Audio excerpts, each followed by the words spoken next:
আজকের এই ভাগবতীয় অনুষ্ঠানে আজকে আমি শ্রীকৃষ্ণ চৈতন্য মহাপ্রভুর অপ্রাকৃত আবির্ভাব লীলা আপনাদের সামনে আমি উপস্থাপনা করব। আগে বলে নিই, এটা ভগবানের অপ্রাকৃত লীলা। আমাদের ইহ জগতের মতো কোন রকম ভাববেন না, অপরাধ নেবেন না। মহাপ্রভুর জন্মলীলা, মহাপ্রভুর জন্মলীলা এক অমৃত সমান, যাহার শ্রবণে হয় জীবেরই কল্যাণ। জগতের প্রভু যোগ মহাপ্রভু দয়াময়, মাগিবর তব পদে আমার মতি যেন রয়।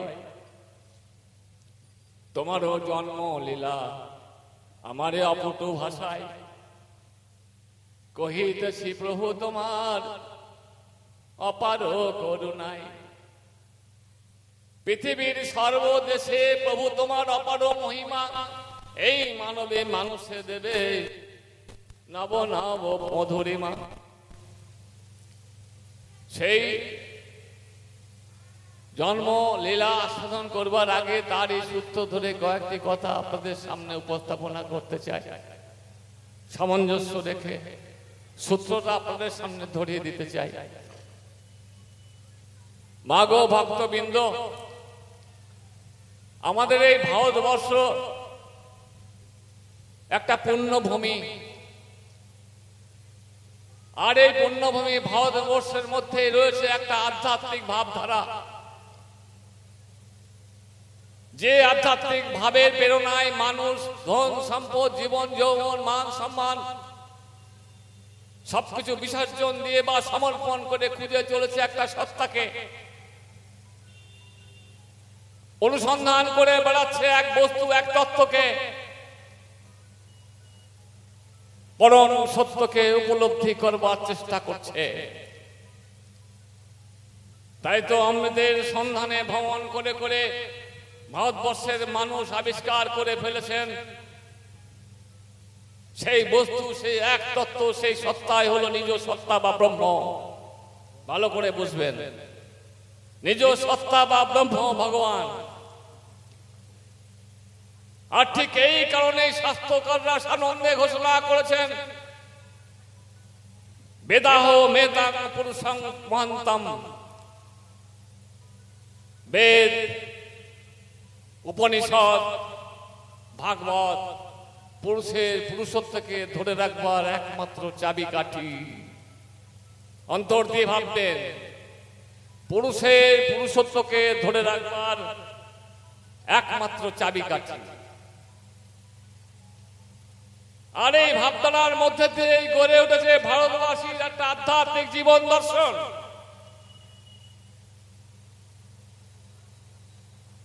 যে আধ্যাত্মিক জীবন দর্শন মানুষকে তুষ্ট করেছে, পালন করেছে, বলিয়ান করে তুলেছে নব নব শক্তিকে। তাই তো শাস্ত্রে বলেছেন, জীব কৃষ্ণের নিত্য দাস, নিত্য নিত্য অভ্যাসের দ্বারা অলৌকিক শক্তির অধিকারী হতে হয়। তাই সেই ভারতীয় আধ্যাত্মিক জীবন দর্শনকে আশ্রয় করে মানুষ খুঁজে পেয়েছে তার আগামী দিনে চলার পথটা। মানুষের উত্থান পতনের পথে সুখ শান্তি লক্ষ্য স্থির করে দেবার জন্য আমার শ্রী পরমেশ্বর ভগবান কখনো কখনো মানুষের মধ্যে মানুষ রূপে জন্মগ্রহণ করেন বা আবির্ভূত হন। যদি আমরা সেই জীবন দর্শন থেকে সরে আসি, ভুলে যাই, তাহলে কি হবে? মানুষে বিভেদ সৃষ্টি হবে, সৃষ্টি হয়েছে। মানুষ মানুষকে ভালোবাসে না, মারামারি খুনোখুনি লেগেই থাকতো। তখন অধর্ম মাথা চাড়া দিয়ে উঠলো, জাগিয়ে উঠলো অধর্ম। গীতায় শ্রীকৃষ্ণ অর্জুনকে বলেছেন, যদা যদা হি ধর্মস্য গ্লানির ভবতি ভারত অভ্যুত্থানম অধর্মস্য তদাত্মানং সৃজম্যহম। হে অর্জুন, যখন যেখানে ধর্মের গ্লানি হবে, যখন যেখানে অধর্মের উৎপত্তি হবে, সেখানে আমি সঙ্গে সঙ্গে সৃজন হই।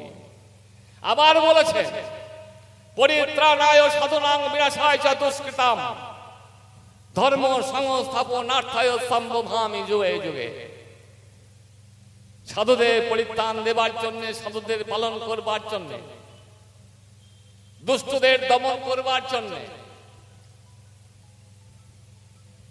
আর মানব সমাজে ধর্ম প্রতিষ্ঠা করবার জন্য যুগে যুগে আমি অবতীর্ণ হই।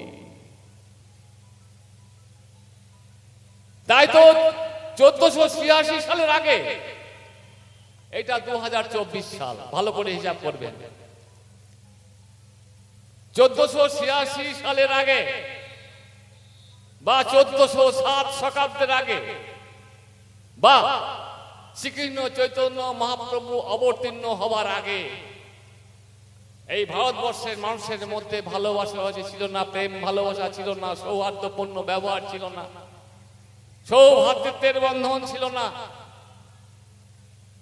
উচ্চ শ্রেণীর মানুষের দ্বারা নিম্ন শ্রেণীর মানুষরা অত্যাচারিত হতো, পদদলিত হতো, লাঞ্ছিত হতো, অপমানিত হতো।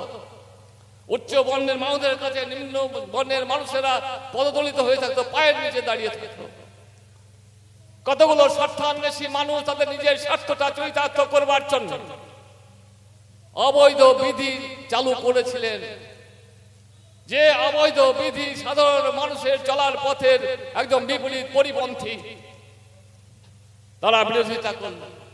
অধিকাংশ মানুষ বিরোধিতা করবার সঙ্গে সঙ্গে কি হলো, তাদের উপরে নেমে এলো তাদের অত্যাচারের খড়গ। তাদের দোকান বন্ধ করে দেওয়া হলো, নাপিত বামন বন্ধ করে দেওয়া হলো, পুকুর ঘাটে স্নান করা বন্ধ করে দেওয়া হলো, অর্থনৈতিক অবরোধ নেমে এলো তাদের উপরে। অধর্ম প্রচন্ড ভাবে মাথা ছেড়ে উঠলো ভারতবর্ষের বুক। আর ঠিক তখনই আমার বৃন্দাবনে রাধা কৃষ্ণ দুই আত্মা এক দেহ ধরি নবদ্বীপে উদয় হলেন গৌরচন্দ্র রূপ ধরি। হরি বল হরি বল। গৌর রূপে আবির্ভূত হয়ে আমার শ্রী গৌর ভগবান প্রথমে সাম্যবাদের স্লোগান তুললেন। মানুষ সবাই এক, মানুষে মানুষে কেন ভেদাভেদ হবে, মানুষে মানুষে কেন মারামারি গন্ডগোল খুনোখুনি হবে, একদল মানুষের দ্বারা আর একদল মানুষ কেন অত্যাচারিত হবে, সবার উপরে মানুষ সত্য তাহার উপরে নাই। একজন মুসলমানের রক্ত যেমন লাল, একজন হিন্দুর রক্ত লাল, একজনের ব্রাহ্মণের রক্ত যেমন লাল, একজন শূদ্রের রক্ত লাল, একজন উচ্চ বর্ণের মানুষের রক্ত যেমন লাল, একজন নিম্ন বর্ণের মানুষের রক্ত লাল। উনি আন্দোলন, তুমুল আন্দোলন তৈরি করলেন, সাম্যবাদের আন্দোলন। সেই আন্দোলনের নেতৃত্ব দিলেন আমার শ্রী গৌর ভগবান। তীব্র আন্দোলনে তার লীলার মধ্যে দিয়ে, বাল্যলীলার মধ্যে দিয়ে ভারতবর্ষের মানুষের মধ্যে এক সৌভাতৃত্বের বাতাবরণের বন্ধন করে ফেললেন। বাহ! প্রেমদান, শিক্ষাদান, মানুষের জনকল্যাণের জন্য যা যা দরকার সব করলেন, কোনোটা বাদ দিলেন না। ভারতবর্ষের মানুষের মধ্যে সাম্যবাদের জাগরণ ঘটিয়ে দিলেন আমার শ্রীকৃষ্ণ চৈতন্য মহাপ্রভু গৌররূপী ভগবান। প্রেমামত্ত শ্রীকৃষ্ণ চৈতন্য মহাপ্রভু তার প্রেম যমুনার ভক্তি রসে দীর্ঘদিনের ভারতবর্ষের মনে জমে থাকা দুঃখ, কষ্ট, গ্লানি, বন্যার মতো ভাসি দিয়ে চলে গেলেন। আমার শ্রী গৌর হরি ভারতবাসীকে এক ভক্তি রসে সিক্ত করে দিলেন। সারা ভারতবাসীকে ভক্তি প্রেম রসে ভিজিয়ে দিলেন। ভক্তি মানে কি? ভক্তি মানে সেবা। কার সেবা গো? ভগবানের সেবা। তা ভগবান কোথায় থাকেন? ভগবান কি করেন? ভগবান নিজেই বলেছেন, যথা যথা হয় তুলসী দেবীর বন, সেটাই হয় বৃন্দাবন, সেখানেও আমি থাকি। যাহা যাহা সাধুগুরু বৈষ্ণবের আগমন সেটাই হয় বৃন্দাবন, সেখানেও আমি থাকি। আবার বলছে রাধা কৃষ্ণর লীলাভূমি যে বৃন্দাবন, সেই বৃন্দাবনেও আমি থাকি। এই বৃন্দাবন 84 কোষ বৃন্দাবন। একটা আঙুলকে বললেন এক আঙুল 1 ক্রোশ। 1 ক্রোশ মানে 2 মাইল, তার মানে 168 মাইল বৃন্দাবন বা 84 কোষ বৃন্দাবন। খুব ভক্তবৃন্দ ভালো করে আমার কথাগুলো লক্ষ্য করবেন। সেই 84 কোষ বৃন্দাবনের সঙ্গে এই দেহ বৃন্দাবনের মিলন ঘটিয়ে দিলেন। বললেন কি, যে এই জগতে মানুষের যার যার হাতের 3.5 হাত মানুষের মানব দেহের উচ্চতা। বললেন 24 আঙ্গুলে 1 হাত হয়। 24 আঙ্গুলে 1 হাত, তাহলে 3 হাতে 3 24 72 ক্রোশ। 3.5 হাত মানুষ যদি হয় তাহলে আর আধ হাত। 24 আঙ্গুলে যদি 1 হাত হয় তাহলে হাফ হাতে অর্ধেক হাতে হবে 12 ইঞ্চি। 72 আর যোগ 12 84 আঙ্গুল, অর্থাৎ 84 ক্রোশ এই দেহ বৃন্দাবন। তাই আমার ভগবান উচ্চৈঃস্বরে বললেন যে আমি তুলসী দেবীর বনে থাকি বা না থাকি, আমি সাধুগুরু বৈষ্ণবের ওই বৃন্দাবনে থাকি বা না থাকি, রাধা কৃষ্ণের লীলাভূমি ওই বৃন্দাবনে 84 কোষ বৃন্দাবনে না থাকি বা না থাকি, আমি সব সময় থাকি এই মানুষের হৃদয়। হরিবল হরিবল। পরমেশ্বর ভগবান পরমাত্মা রূপে আমাদের মানব দেহে উনি বিরাজ করছেন। তিনি মানব দেহকে হৃদয়ে বসে বসে পরিচালনা করছেন। তাহলে আমাদের এই মানব দেহের রাজাকে, ভগবানকে, মানব দেহের রাজা হলেন ভগবান শ্রী ভগবান। যেখানে রাজা থাকবে সেখানে প্রজা থাকবে। তাহলে মানব দেহের রাজা যদি ভগবান হয়, তার প্রজা কারা? 2 হাত 2 পা 2 কান, চোখ কান নাক মুখ, সর্ব ইন্দ্রিয়। সেই সর্ব ইন্দ্রিয় এবং মহাপ্রভুর প্রজাকে সতেজ এবং শক্তিশালী করার নামই হলো সেবা। একটা সেবায় একটা ইন্দ্রিয় সতেজ শক্তিশালী হয়, আর বিভিন্ন সেবায় সকল ইন্দ্রিয় শক্তিশালী হয়। এই সেবাকে বলছে ভগবানের সেবা। এই সেবাকে বলছে ভগবানের সেবা, আধ্যাত্মিক সেবা, অন্তরঙ্গ সেবা। এই সেবার মধ্যে একটা আকর্ষণীয় মাধুর্য থাকে গো ভক্তবৃন্দ। যে মাধুর্যের আকর্ষণে মানব জাতি আপনা আপনি হতেই সেই নিজেকে সেবা করে, সেই ভগবানের ইন্দ্রিয়গুলোকে সেবা করে। এই জগতে আমরা কোনো না কোনো ভাবে তার সেবা করে চলেছি। যেমন এই সংসারের মানুষ তার পরিবারের স্ত্রী পুত্র পরিবারের মুখে হাসি ফোটাবার জন্য অক্লান্ত পরিশ্রম করে, সেটাও একটা সেবা। যারা সমাজসেবী, সমাজের মঙ্গলের জন্য তারা একই রকম পরিশ্রম করে। এমনকি জনকল্যাণের জন্য নিজের জীবনটা উৎসর্গ করে দাও, সেটাও একটা সেবা। এই সেবাও মধুর।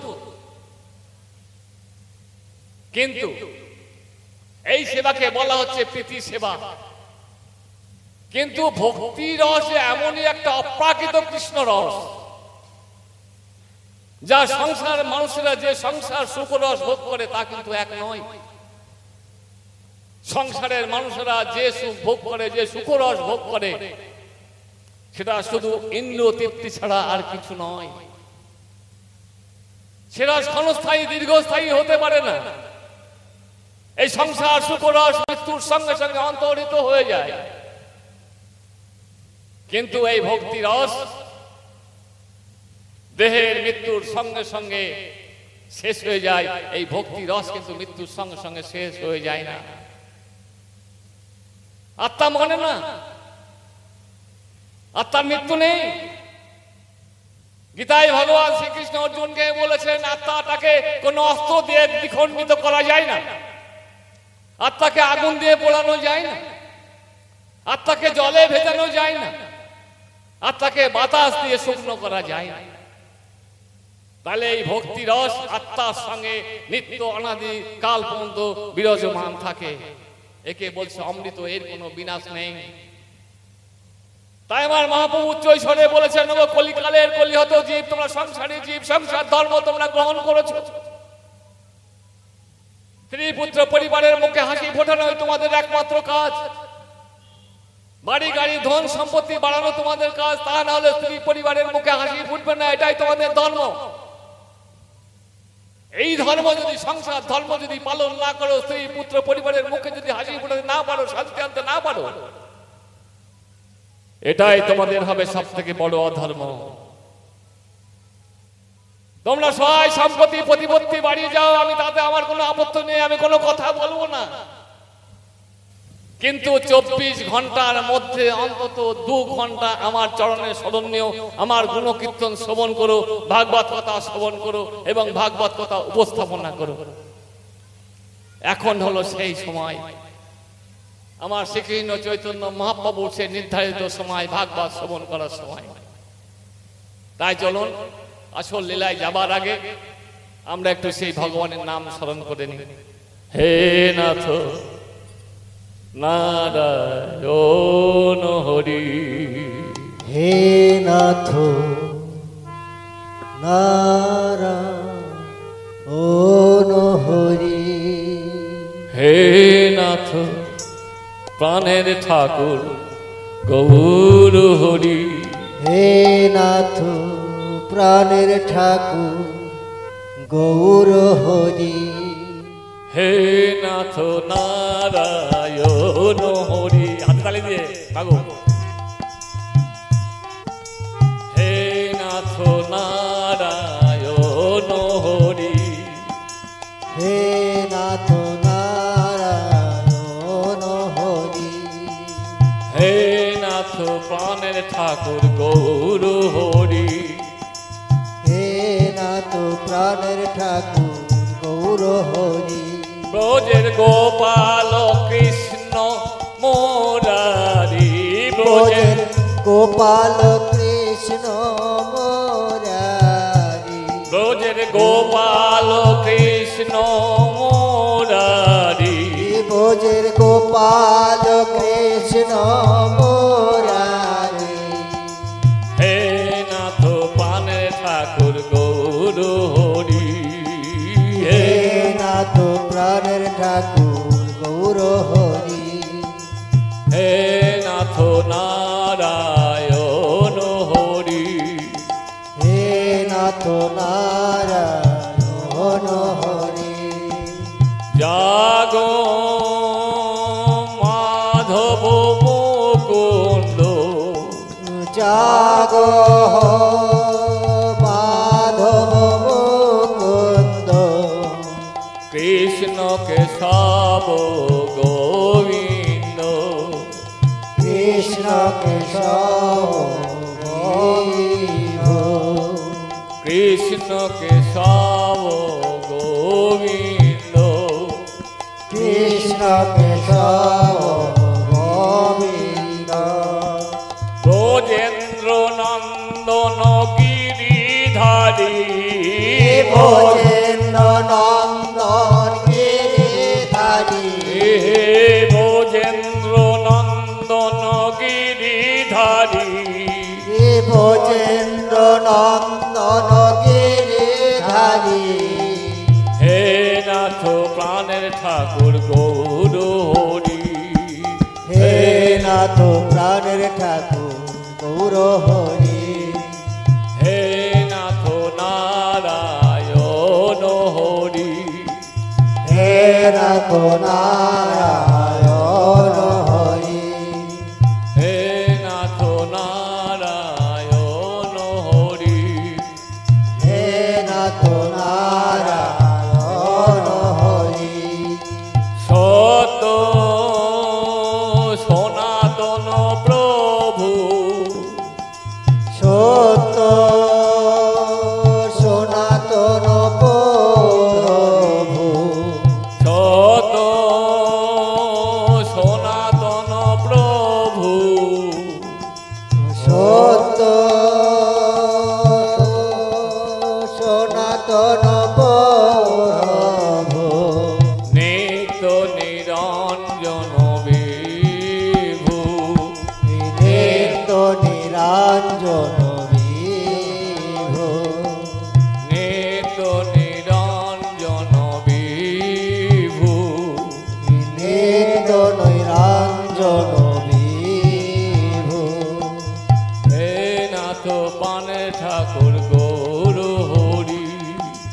হে নাথ প্রাণের ঠাকুর গৌর হরি।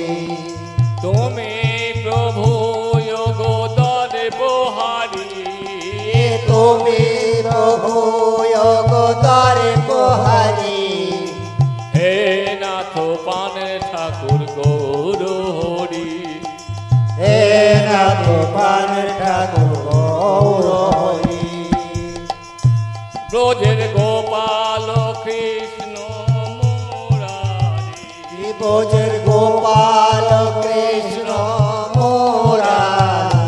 ব্রজের গোপাল কৃষ্ণ মুরারি, ব্রজের গোপাল কৃষ্ণ মুরারি। হে নাথ প্রাণের ঠাকুর গৌর হরি, হে নাথ প্রাণের ঠাকুর গৌর হরি। ব্রজের গোপাল কৃষ্ণ মুরারি, ব্রজের গোপাল কৃষ্ণ মুরারি। হে নাথ প্রাণের ঠাকুর গৌর হরি, হে নাথ প্রাণের ঠাকুর গৌর হরি। হে নাথ প্রাণের ঠাকুর গৌর হরি। হরি। জয় জয় শ্রী চৈতন্য জয় নিত্যানন্দ, জয় দ্বৈত চন্দ্র জয় গৌর ভক্তবৃন্দ। শ্রীহট্ট নিবাসী তার উপেন্দ্র মিষ্ট নাম, বৈষ্ণবে ধ্বনি তিনি সদ্গুণ প্রধান। সপ্ত ঋষি পুত্র যার, সপ্ত ঋষীশ্বর, কংসারী পদ্মনাভ পরমানন্দ সর্বেশ্বর। জগন্নাথ জনার্দন তৈলক্ষ্যনাথ, নদিয়াতে বসবাস করলেন জগন্নাথ। আমার মহাপ্রভুর যিনি পিতা জগন্নাথ মিশ্র, তার জন্মস্থান কোথায়? জন্মস্থান হলো বর্তমানে বাংলাদেশের শ্রীহট্টে। জগন্নাথ মিশ্র বাবার নাম উপেন্দ্র মিশ্র এবং মাতার নাম শোভা দেবী। তাদের 7 জন পুত্র, কংসারী পদ্মনাভ পরমানন্দ তৈলক্ষ্য সর্বেশ্বর, জগন্নাথ জনার্দন তৈলক্ষ্যনাথ। 7 জন পুত্র উপেন্দ্র মিশ্র এবং শোভা দেবী। পরবর্তীকালে 7 জনের মধ্যে এই পঞ্চম পুত্র জগন্নাথ নদিয়ার গঙ্গাতে বাস করলেন, গঙ্গার তীরে। কেন জগন্নাথ কেন নবদ্বীপে এলেন? গঙ্গার ধারে কেন বসবাস করতে শুরু করলেন? এই বাচ্চা জগন্নাথ অসম্ভব শাস্ত্র স্তরে মেধাবী ছিল। শুধু ভগবানের কথা আলোচনা করত, শাস্ত্রের কথা আলোচনা করত। যেখানে বড়রা শাস্ত্র নিয়ে আলোচনা করছে সেখানে সে আলোচনায় অংশগ্রহণ করত। এমন এমন কথাবার্তা বলতেন, সেই কথার উত্তর বিজ্ঞজনেরা দিতে পারতেন না। অসম্ভব মেধাবী ছাত্র ছিলেন জগন্নাথ। তাই দেখে জগন্নাথ উপেন্দ্র মিশ্র এবং শোভা দেবী চিন্তা করলেন, এই ছেলের যে ধাবমান গতি, যে মনের গতি, এই ছেলেকে যদি কিছু গাইড দেওয়া যায়, সাপোর্ট করা যায়, তাহলে এই জগন্নাথ ভবিষ্যতে একজন হয়ে দাঁড়াবে। সেই চিন্তা করে উপেন্দ্র মিশ্র এবং শোভা দেবী জগন্নাথ মিশ্রকে পাঠিয়ে দিলেন নবদ্বীপে। কেন? শাস্ত্র শিক্ষা অধ্যয়ন করবার জন্য। তখন নবদ্বীপ পাঠালেন কেন? নবদ্বীপ তখনকার দিনে শাস্ত্র শিক্ষার অন্যতম পীঠস্থান। বিভিন্ন রাজ্য থেকে নবদ্বীপে আসতেন সব ছাত্ররা, শিক্ষার্থীরা শাস্ত্র শিক্ষা অধ্যয়ন করবার জন্য।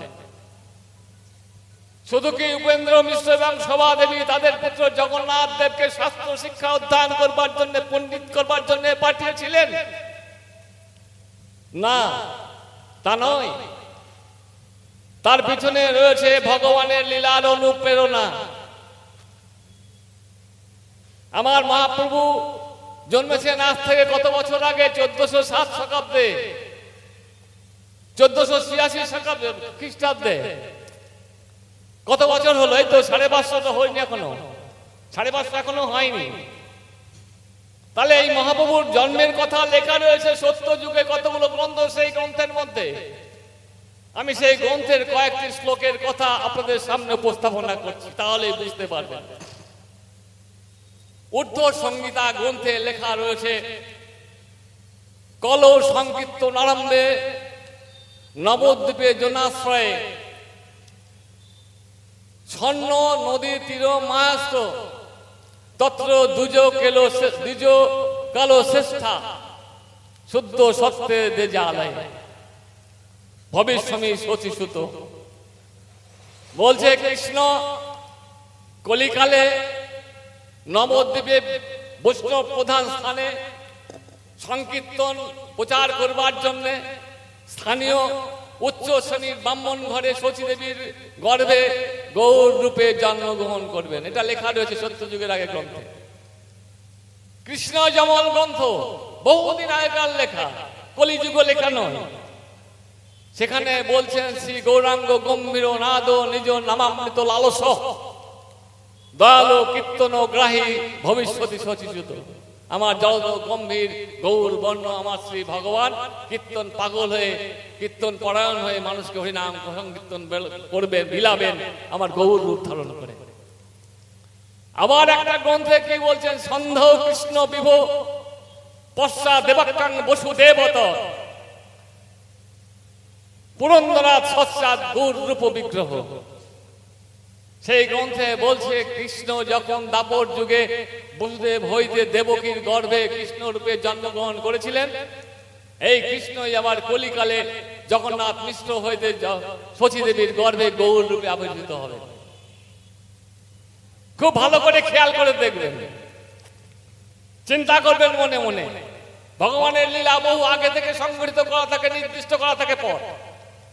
আর একটা গ্রন্থে বলছে বায়ুতন্ত্র সার, কৈলাসে বসে বসে আমার দেবাদিদেব মহাদেব তার প্রিয়তম পার্বতীকে বলছে, পার্বতী নদিয়া গঙ্গা ভাগে নবদ্বীপ সমারোহে কলিসা বিনাশ হয়ে শচী গর্ভে সনাতনী জনসতী প্রিয় মিশ্র পুরন্দর গৃহে স্বয়ং ফাল্গুনী পূর্ণ মাসাঞ্চ নিশায়াং গৌর রূপ বিগ্রহ।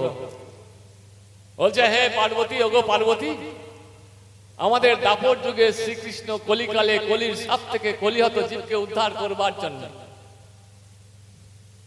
জগন্নাথ পুরন্দর, কথার অর্থ হলো জগন্নাথের আরেকটা নাম পুরন্দর।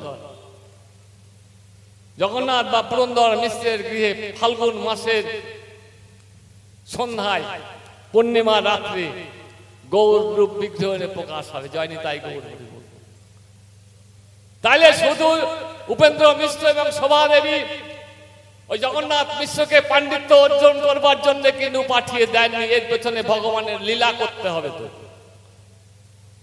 খুব অল্প দিনের মধ্যে জগন্নাথ মিশ্র যে কোলে ভর্তি হলেন, সেই কোলে শাস্ত্র শিক্ষা অধ্যয়ন করতে করতে বিশিষ্ট শাস্ত্রজ্ঞের আখ্যা পেয়ে গেলেন। অসম্ভব মেধাবী ছাত্র, লোকের মুখে মুখে ছড়িয়ে গেল যে হ্যাঁ, সিয়াট্টল থেকে একটা ছেলে এসেছে, অসম্ভব তার দক্ষতা। একজন পণ্ডিত হয়ে গেলেন, মুখে মুখে এই কথা নদিয়া নবদ্বীপে রটে গেল। সেই সময় হাতে গোনা কয়েকটি টোল ছিল নবদ্বীপে। একটা টোলের শিক্ষকতা করতেন সার্বভৌম ভট্টাচার্যের পিতা মাহেশ্বর বিশারদ, আর একটা টোলের শিক্ষকতা করতেন নীলাম্বর চক্রবর্তী, আর কোন একটা টোলে ভর্তি হয়েছিলেন আবার জগন্নাথ মিশ্র। এই জগন্নাথ মিশ্রের যে অসম্ভব মেধাবীর কথা নীলাম্বর চক্রবর্তীর কানে পৌঁছে গেল। ইচ্ছা হলো যে ওই মেধাবী ছেলের সঙ্গে আমি একটু কথা বলবো। যথারীতি ভাবে জগন্নাথ দেবের সঙ্গে কথা হচ্ছে সামনাসামনি বসে। কথা বলতে বলতে আমার নীলাম্বর চক্রবর্তী জগন্নাথ মিশ্রকে মেপে নিলেন। বুঝতে পারলেন এই জগন্নাথ মিশ্র একদিন হবে এই ধর্মখ্যাত। তাই আবেগের বসে একটা প্রস্তাব দিয়ে বসলেন যখন আমাদের নীলাম্বর চক্রবর্তী জগন্নাথ মিশ্রকে। সেই প্রস্তাবটা কি? বলছে, জানো বাবা, তোমার সঙ্গে কথাবার্তা বলে আমি খুব সন্তুষ্ট হয়েছি, তোমাকে আমি খুব অন্তর থেকে ভালোবেসে ফেলেছি। দেখো বাবা, আমার তো একটা সংসার আছে, আমার 4টে সন্তান। বড় ছেলে যোগেশ্বর পণ্ডিত, দ্বিতীয় উনি কন্যা, তার নাম শচী। তৃতীয় যিনি পুত্র রত্নগর্ভাচার্য এবং চতুর্থ কন্যা সর্বজয়া। এই চারটি কন্যা সন্তান, দুটো কন্যা সন্তান, দুটি পুত্র সন্তান নিয়ে আমি সংসার করছি। তো বাবা, আমার বড় কন্যা শচী দেবী, শচী বিবাহযোগ্য হয়েছে, খুব সুন্দরী, সুনিপুণা, গৃহকর্মে নিপুণা, ধর্মটা ভালো করে বোঝে। তা আমি চাই আমার শচীর সঙ্গে তোমার শুভ বিবাহটা হওয়ার জন্য আমি প্রস্তাব দিচ্ছি। সেই প্রস্তাব শুনে জগন্নাথ লজ্জায় মাথা নিচু করে বসলেন। বললেন, তাই তো আপনি বলছেন বটে, কিন্তু আমার তো পিতা মাতা রয়েছেন, আমার 4 জন দাদা আছে, 2 জন ভাই আছে, তাদের অনুমতি ছাড়া তো আমি এই কাজ আপনাকে রাজি হতে পারবো না বিবাহে। ঠিক আছে বাবা, তুমি খবর পাঠাও, তাদের অনুমতি নিয়েই তুমি কাজ সম্পন্ন করো। যোগাযোগ হলো, অনুমতি চলে এলো। সেই অনুমতি ক্রমে নীলাম্বর চক্রবর্তী শচীর মেয়ে শচীর সঙ্গে জগন্নাথ মিশ্রের শাস্ত্র অনুসারে বিবাহ হয়ে গেল। ইতিমধ্যেই অসম্ভব পাণ্ডিত্যের জন্য আজকে জগন্নাথ মিশ্রকে জগন্নাথ মিশ্র বলে কেউ ডাকে না, পুরন্দর মিশ্র। এবং পাণ্ডিত্য অর্জন করার জন্য তাকে একটা টোলের মাস্টারমশাইয়ের চাকরি দিলেন, টোলের সেই মালিক। সংসার ভালোই চলছে, কিন্তু 2-3 বছরের মধ্যেই জগন্নাথ মিশ্র এবং শচী দেবীর সংসারে নেমে আসলো এক অন্ধকারের ছায়া। বিধ্বস্ত হয়ে গেল দাম্পত্য জীবন। কেন বিধ্বস্ত হয়ে গেল? একটা করে কন্যা সন্তান জন্মগ্রহণ করে, আর কিছুক্ষণ পরে সেই কন্যা সন্তান মারা যায়। এইরকম করে পরপর 8টি মেয়ের জন্ম দেয় ওই শচী দেবী। কিছুক্ষণ থাকে, 2-1 দিন থাকি, তারপরে লোকান্তরিত হয়ে যায়। তারা ভেঙে গেল, বিধ্বস্ত হয়ে গেল। তাদের দুঃখের আর শেষ রইল না শচী দেবীর। নারীশিলা ধন যদি না টেকে, তাকে যদি আদর যত্ন করা যায় না যায়, এটা মায়ের কেমন লাগে। তাই আমার একজন কবি লিখলেন, ওগো তুমি শচী মাতা, তোমারও মরম কথা ভাষা নাই রূপ দিতে তার। জননী 8টি কন্যা দিয়ে বুকে শোকে বন্যা, ছাড়ি গেল মায়ার সংসার। তোমার যে দুঃখের কথা আমার লেখার মতো সামর্থ্য নেই, ভাষা আমি খুঁজে পাচ্ছি না। 8টা মেয়ের জন্ম দিয়েছ, আর তারপরে তারা লোকান্তরিত হয়েছে। ভেঙে বলো, তাদের মনোপ্রাণ ভেঙে গেল, বিধ্বস্ত হয়ে গেল। নীলাম্বর চক্রবর্তীর জামাই এবং কন্যা। নীলাম্বর চক্রবর্তী এলেন, মেয়ে জামাইকে নিয়ে বসলেন, গণনা করলেন। নীলাম্বর চক্রবর্তীকে জানেন তো? নীলাম্বর চক্রবর্তী বোঝেছিল গর্গমণি, যে গর্গমণি কৃষ্ণ এবং বলরামের নাম রেখেছিল নন্দরাজার ঘরে। সেই বৃন্দাবনের গর্গমণি আজ কলিযুগে হয়েছে নীলাম্বর চক্রবর্তী। তাই মেয়ে জামাইকে নিয়ে গণনা করে উনি সিদ্ধান্ত নিলেন, দেখো বাবা জগন্নাথ এবং শচী, তোমাদের আর কন্যা সন্তান নেওয়া চলবে না, তোমাদের পুত্র সন্তান নিতে হবে। এবং কি করে পুত্র সন্তান নিতে হবে সেটা আমি তোমার সেই সাধনা শিখিয়ে দেব। গ্রন্থ কি বলছে শুনুন, আর মানুষ কি বলে শুনুন। খুব দুঃখ লাগে গো, যখন টেলিভিশনের পর্দায় দেখি, খবরে শুনি যে একটা মা পরপর 3টে কন্যা সন্তান জন্ম দেওয়ার পরে তার উপরে নেমে আসে অকথ্য অত্যাচার। সেই অত্যাচার সহ্য করতে না পারে সেই আমার মা, সেই বোনটা 3টে মেয়ে পরপর জন্ম দেওয়ার ফলে আত্মহরণের পথ বেছে নেয়। তার স্বামী মেয়েকে কাটতে যায়, রাজি কেটে ফেলবো ওরকম বউকে। পাড়ার লোক বলে অপয়া মেয়ে, পরপর কন্যা সন্তান মেয়ে জন্ম দিয়েছে, অপয়া মেয়ে তাড়িয়ে দাও। দেখতে পাই বড় দুঃখ লাগে। কেন? 3টি পরপর কন্যা সন্তান হওয়ার জন্য কি আমার সে মা দায়ী, বোনটা দায়ী? দায়ী যদি হতে হয় সেই পুরুষ ভাইটাকে দায়ী হতে হবে, দায়ী করতে হবে। শাস্ত্র বলছে এই কথা। তার কারণ নারী হলো পাত্র, মাটি, ধরিত্রী, ধরে রাখার মতো ক্ষমতা ধরে রাখে তারা। একটা গ্লাসে যদি জল দিই জল ধরবে, যদি জলটা ঢেলে দুধ দিই দুধ ধরবে, দুধ ঢেলে যদি অমৃত দিই অমৃত ধরবে, অমৃত ঢেলে যদি বিষ দিই বিষ ধরবে, নাকি অন্য কিছু ধরবে? তার তো স্বভাব ধরে রাখা, মায়ের স্বভাব তো ধরে রাখা, নারীর স্বভাব তো ধরে রাখা। সোজা কথাই বলি, সোজা কথাই বলি, মেটো ভাষাই বলি। আমরা অধিকাংশ চাষি মানুষ চাষবাস করে আমাদের জীবিকা অর্জন করি। ফাল্গুন মাসে মাঠে জমি চাষ করে এসে পাটের বীজ বুনে দিয়ে এলাম, বৃষ্টি হলো, মাঠে গেলাম, গিয়ে দেখলাম যে পাটের চারায় জন্ম নিয়েছে 2-3 পাতা হয়ে। রাগ হয়ে গেল আমার শরীরে, এই মাটি, পাটের চারা হলি কেন? ধান হতে পারলি না? ধান হলে তো খেয়ে বাঁচতাম। মাটিকে গালাগালি দিতে শুরু করলো, মাটিকে লাথি মারতে শুরু করলো। দোষটা কার? মাটির? দোষ চাষির, যে বীজ দিলে সেই বীজ হবে না। এগুলো হলো শাস্ত্রীয়। আর বিজ্ঞান ভাবে, বিজ্ঞান কি বলছেন যারা লাইফ সায়েন্স নিয়ে পড়াশোনা করেছেন, এই মানব শরীরে, নারী কিংবা পুরুষের শরীরে কোষ থাকে, রক্তের মধ্যে কোষ। সেই কোষটাকে, একটা কোষকে বলা হয় ক্রোমোজোম। সেই ক্রোমোজোমটাকে দুটো ভাগে ভাগ করা হয়, ওয়াই ক্রোমোজোম আর এক্স ক্রোমোজোম। যারা লাইফ সায়েন্স নিয়ে পড়াশোনা করেছেন, যারা বিজ্ঞজন, তারা জানে। একজন মাস্টারমশাই বসে আমার পাঠ শুনছে, হয়ে যায় ওর হেরফেরের ফলে পুত্র সন্তান হয়। তাই মাগো, আপনাদের কাছে আমার অনুরোধ, যদি কোথাও মা বোন এইভাবে অত্যাচারিত হয়, মাজায় কাপড় পেতে ঝগড়া করবেন, হ্যাঁ, প্রতিবাদ করবেন। আমার সেই বোনটার লাঞ্ছনা থেকে অন্তত বাঁচাবেন, সোজা কথা। না হলে আমাদের ডেকে নিয়ে আসবেন, বাদ করলে আরো বিজ্ঞ লোকের আছে, তাদের ডেকে নিয়ে যাবেন। তো সেই সাধনা শিখিয়ে দিলেন, যে সাধনায় সাধক এবং সাধিকা সিদ্ধি লাভ করলে পরে সেই সাধক এবং সাধিকা যে সৃষ্টি করবে, যে সন্তান সৃষ্টি করবে, সেই সন্তান ছেলে হবে না মেয়ে হবে, তার নির্ভর করবে সাধক এবং সাধিকার উপরে। বোঝা গেল? পুত্র হবে না কন্যা হবে, তার সৃষ্টি করবে, তার সিদ্ধান্ত নেবে সাধক এবং সাধিকা, বাবা এবং মা। তাই আপত্রে বিরহ হইল মিশ্রের মন,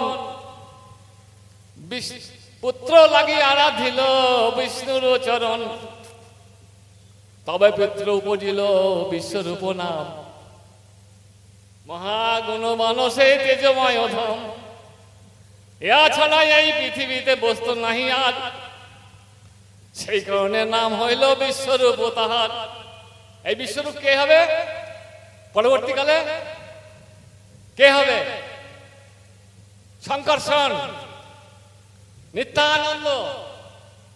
আমরা বলি না, ভজ ভজ নিতাই ভজ, ভজ ভজ নিতাই ভজ,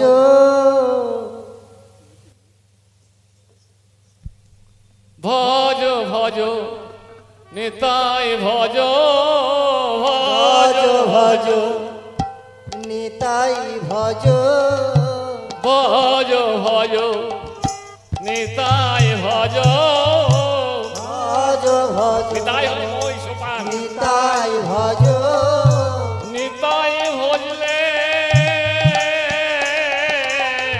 গৌর পাবে, ভজ ভজ নিতাই ভজ, ভজ ভজ নিতাই ভজ, নিতাই ভজলে গৌর পাবে, ভজ ভজ নিতাই ভজ, ভজ নিতাই, ভজ নিতাই, ভজ নিতাই, ভজ নিতাই, ভজ নিতাই, ভজ নিতাই, ভজ নিতাই, ভজ নিতাই, নিতাই ভজলে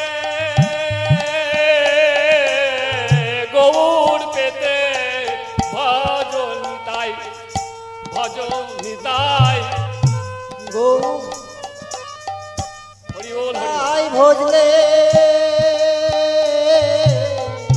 গৌর পেতে, ভজ ভজ ভজ নিতাই বলে গৌর পেলে বোঝে যাবে ভজনী তাই ভজনী তাই গৌর পেলে বোঝে যাবে ভজ নিতাই ভজ বলে নিতাই হরি বলে হরি বলে হরি বলে বলে ভজনী তাই ভজনী তাই হরি বল হরি বল হরি বল বলে ভজ নিতাই ভজ হরি নিতাই বলে হরি বলে হরি বলে হরি বল হরি বল হরি বল হরি বল হরি বল 10টা 8টা মেয়ের পরে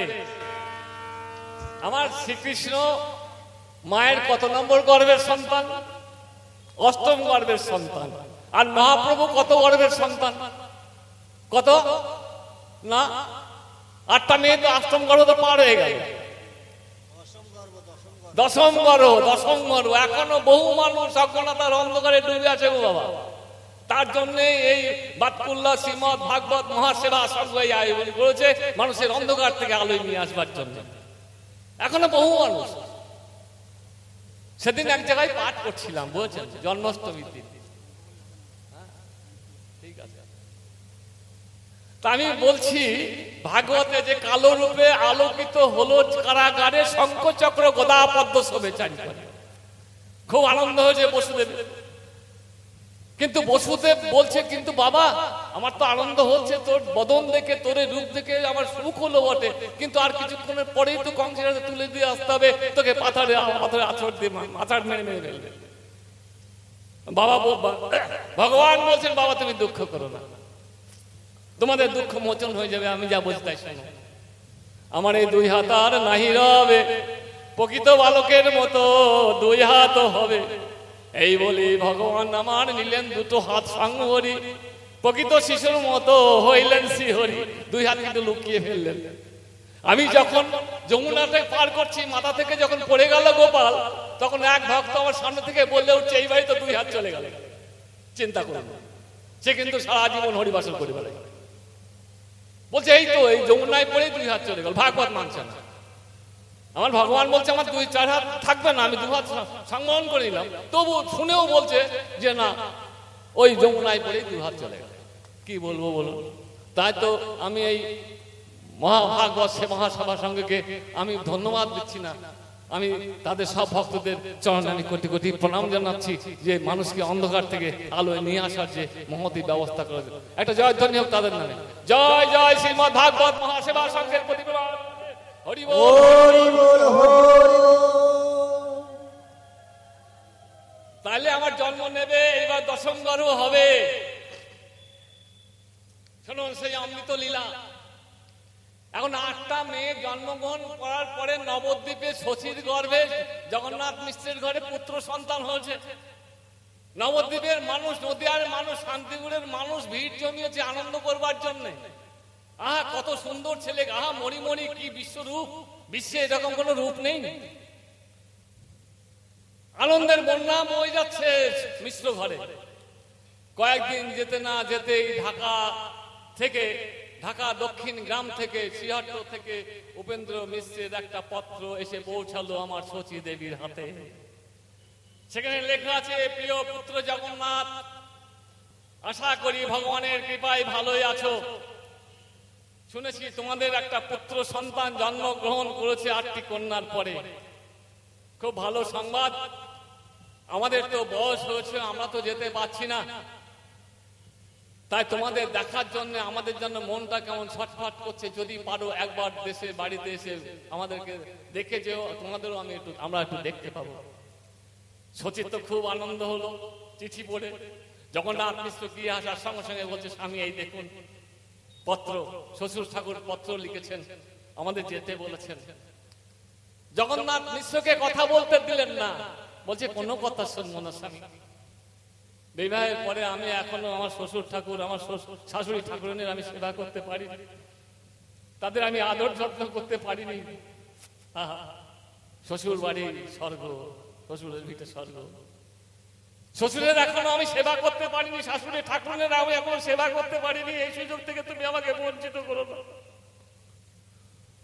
আমার 4 জন ভাসুর ঠাকুর রয়েছেন, তাদের আমি প্রণাম করতে পারিনি। আমার 2 জন দেবর ঠাকুর রয়েছেন, তাদের সঙ্গে আমি ইয়ার্কি মশলা করতে পারিনি। তো আমি কোনো কথা শুনবো না, চলো আপনি চলুন আমার সঙ্গে, আমাদেরকে নিয়ে চলুন। জগন্নাথ মেনে নিলেন। বাচ্চা বিশ্বরূপের হাত ধরে শচীকে নিয়ে চলে গেলেন শ্রীহট্টে, তার পিতার জন্মস্থানে, জন্মভিটে। তাদের পেয়ে খুব আনন্দ হলো এলাকার মানুষ, বিশ্বরূপ দেখতে খুব সুন্দর হয়েছে। আজকে শচীকে পেয়ে, জগন্নাথ মিশ্রকে পেয়ে যত না আনন্দ হয়েছে, তার থেকে বেশি আনন্দ হয়েছে বিশ্বরূপকে দেখে। এই নবদ্বীপে যেমন মানুষের ঢল নেমেছিল, ওখানেও মানুষের ঢল নামছে। যে উপেন্দ্র মিশ্রের নাতি ছেলে এসেছে বলে দেখার মতো, খুব আনন্দের মধ্যে দিয়ে দিন কাটছে। কিন্তু একদিন কি হলো জানেন? রাত্রিবেলা আমার শচী দেবী দৈববাণী শুনছেন, বলছে শচী, তোমার এত আনন্দ, আনন্দ যেমন ধরছে না, কিন্তু শচী তোমার জন্য যে আরো আনন্দ অপেক্ষা করছে। তোমার আরেকটি পুত্র সন্তান তোমার ঘরে আসবে, তোমার গর্ভে আসবে। সেই পুত্র সন্তান যে সে নয়, সে হবে জগতের অধীশ্বর, স্বর্গগত মাতালের অধীশ্বর, যে পৃথিবীকে রক্ষা করবে।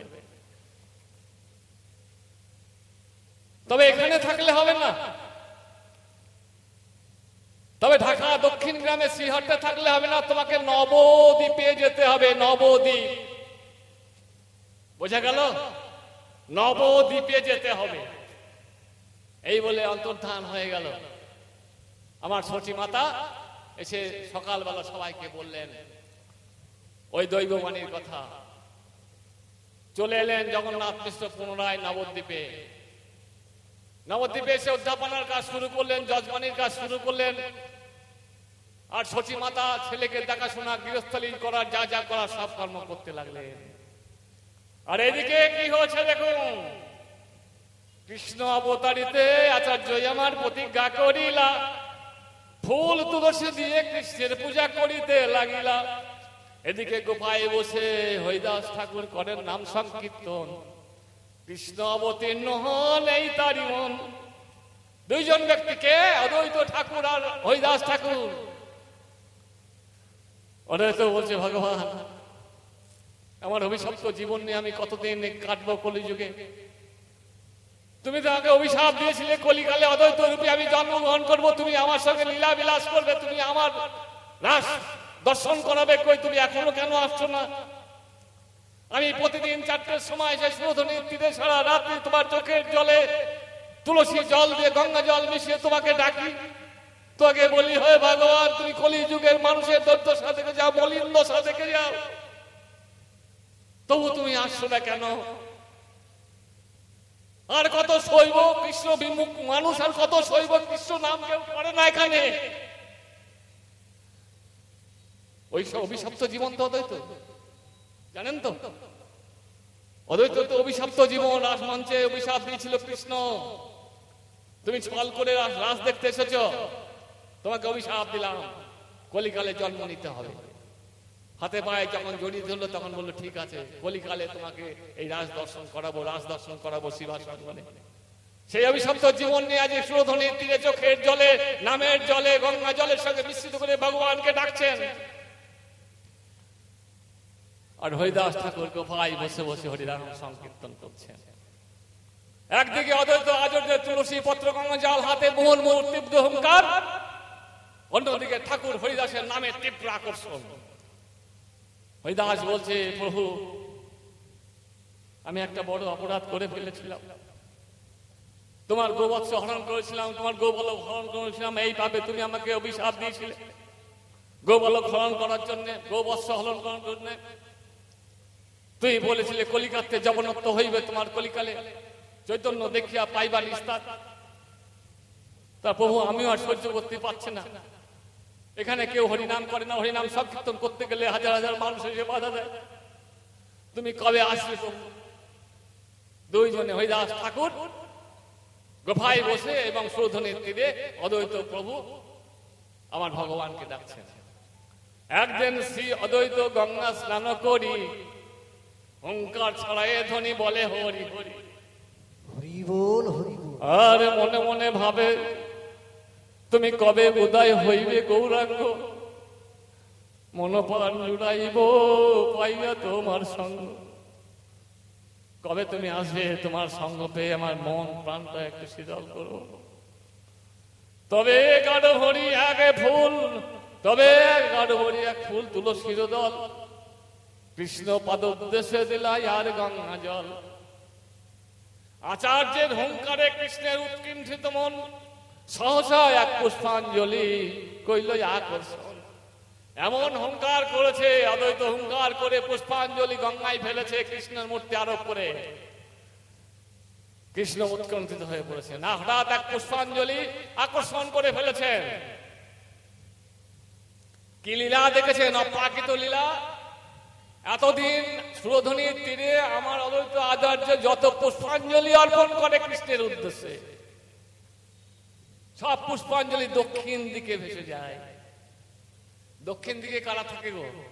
দৈত্য জানোয়ার আমার মতো লোকেরা। আর আজকে কি হচ্ছে, কৃষ্ণ আকর্ষণ করার ফলে পুষ্পাঞ্জলি উল্টো দিকে যাচ্ছে। পুষ্পাঞ্জলি উজাইতে দেখে সীতানাথ, কৃষ্ণ কৃপা মানি ধাই তলে চলে তার পশ্চাৎ পশ্চাৎ। আজকে পুষ্পাঞ্জলি উজান সোতে যাচ্ছে, পিছনে পিছনে কৃষ্ণ কৃপা হয়েছে বলে যাচ্ছে। এইদিকে হরিদাস ঠাকুর কীর্তন করিতে করিতে পিছু পিছু ধাই। সেই পুষ্পাঞ্জলি উপনীত হইল নবদ্বীপ গাই। নবদ্বীপ ঘাটে যেখানে মানুষ স্নান করে পুষ্পাঞ্জলি সেখানে গিয়ে দাঁড়িয়ে আছে। আমার আনন্দে অদ্বৈত আচার্য বলে, শোনো শোনো গো প্রিয় হরিদাস, এই নবদ্বীপ গ্রামে হবে আমার গৌর কৃষ্ণের প্রকাশ। দেখো হরিদাস, উদ্ধ সংহিতা গ্রন্থে যা লেখা ছিল, বায়ু তন্ত্রসারে যা লেখা ছিল, গ্রন্থে যা লেখা ছিল, সবই মিলে যাচ্ছে। দেখো প্রত্যক্ষ প্রমাণ দেখো। এই কথা বলিতে বলিতে হেন কালে জগন্নাথের গৃহিণী শ্রী যশোদা মোদী, তার নাম শচী ঠাকুরানী, গর্ভবতী, গঙ্গা স্নানে আইলতেও ছিল গর্ভবতী। সেই পুষ্পাঞ্জলি তার অঙ্গে হইল স্থিতি। আমার জগন্নাথের স্ত্রী শচী দেবী সেই সময় স্নান করতে এসেছিলেন, গর্ভবতী ছিলেন। যখন স্নান করতে নেমেছেন তখন সেই দাঁড়িয়ে থাকা পুষ্পাঞ্জলি, গঙ্গার উদান স্রোতে ভেসে যাওয়া পুষ্পাঞ্জলি শচী দেবীর অঙ্গে মিলিয়ে গেল। দেখলেন অদ্বৈত ঠাকুর কে? কে এই রমণী যার মাধ্যমে আমার গৌরহরি ভুলোকে অবতীর্ণ হতে চলেছেন? যে স্নান করে উঠতে যাচ্ছেন চমকে উঠেছেন, অদ্বৈত কে? এ তো শচী দেবী, জগন্নাথের স্ত্রী। এ তো আমার শিষ্যাকে তো আমি দীক্ষার বীজ মন্ত্র দান করেছিলাম। হরিদাস, চলো চলো চলো, আমরা এখান থেকে তাড়াতাড়ি চলে যাই। কেন কেন? আপনি যাবেন যার গর্ভে ভগবান নষ্ট, তাকে একবার প্রণাম করবো। কেমন করে প্রণাম করবো তাকে? কেমন করে আমি তাকে প্রণাম করবো? হরিদাস, তুমি আমাকে বলে দাও। আমি তাকে শিষ্যত্ব গ্রহণ, সে আমার কাছে শিষ্যত্ব গ্রহণ করেছে। আমি তার পরম দয়াল গুরুদেব। গঙ্গা স্নান করে উঠে যখনই আমাকে দর্শন করবে, ওই শচী দেবী আমার পায়ে এসে প্রণাম করবে। তুমি বলো হরিদাস, তুমি বলো যার গর্বে আমার সেই ভগবান রয়েছে, তার প্রণামটা আমি নেব কি করে? আমি সেই প্রণাম নিতে পারি না। তুমি চলো হরিদাস, তুমি চলো। সঙ্গে সঙ্গে তাড়াতাড়ি স্থান ত্যাগ করে চলে এলেন। এদিকে শচী স্নান করে গৃহে ফিরে গেলেন। ঠিক তার 2 দিন পরে একদিন শ্রী অদ্বৈত বসে গঙ্গার গহ্বরে ফুল তুলসী দিয়ে কৃষ্ণের পুজো করে।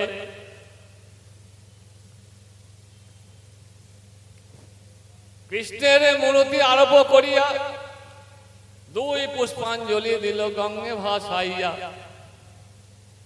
সেই পুষ্পাঞ্জলি ধাই ঊর্ধ্বগতি, পূর্ব মতে সেই পুষ্পাঞ্জলি শচী দেবীর অঙ্গে হইল স্থিতি। আবার সেইভাবে দেখতে দেখতে যাচ্ছেন, আবার একই ঘটনা ঘটেছে। একই ঘটনা ঘটেছে আগের দিনের মতো, যেমন পুষ্পাঞ্জলি শচী দেবীর অঙ্গে মিলিয়ে গিয়েছিল, আজকেও একই ঘটনা ঘটলো।